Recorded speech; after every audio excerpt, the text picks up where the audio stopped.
Hi everyone, welcome back to my channel. তো আজকে আমি তৈরি করছি একটা খুবই চকলেট ওভারলোডেড কেক। আর আজকের কেকটা ছিল 1 পাউন্ডের একটা চকলেট কেকের অর্ডার ছিল, কিন্তু কাস্টমারের তরফ থেকে কোনো রকম কোনো ডিমান্ড ছিল না যে কোনো ডিজাইন আমাকে কাস্টমার দেখে দেয়নি। আমাকে সবসময় না বেশিরভাগ আমার যে কাস্টমারগুলো থাকে তাদের দুটো ডিমান্ড থাকে, এক হচ্ছে চকলেট কেক আর দ্বিতীয় হচ্ছে তুমি তোমার মন মতো যে কোনো ভালো কিছু বানিয়ে দিও।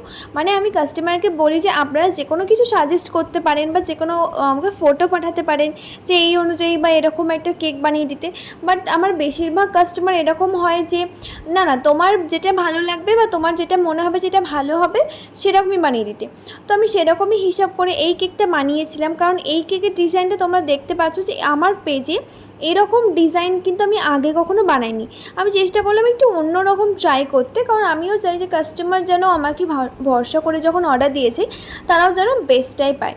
তো আজকের কেকটা ছিল একটা চকলেটের 1 পাউন্ডের। আর আমি দেখো সাদা আর কালো প্রথমে ডিজাইন করছিলাম, তো তার উপরে এই যে চকলেটগুলো আমাকে দিতে বলেছিল যে ওপরে যেন চকলেট থাকে, তো উপরে এই চকলেটগুলো দিয়ে এত সুন্দর লাগছিল কেকটা।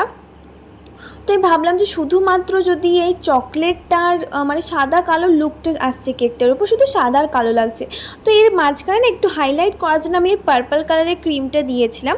তো পার্পল কালারের ক্রিমটা দিয়ে কিন্তু যথেষ্ট অ্যাট্রাকটিভ লাগছে, দেখতে সুন্দর লাগছে। আর এটাকে আমি ফিনিশ করার জন্য লাস্টে দিয়েছিলাম সুগার, যে গোল্ডেন বল, সরি সিলভার বলগুলো, সুগার বলগুলো কিন্তু এগুলো খুবই সুন্দর লাগছিলো। এটা ছোট্ট ছোট্ট ছিল, তো কেকের মধ্যে এগুলো কিন্তু আলাদা অ্যাট্রাকটিভ লাগে। তো কেকটা কেমন হয়েছে অবশ্যই তোমরা কমেন্ট করে জানিও। Tata guys.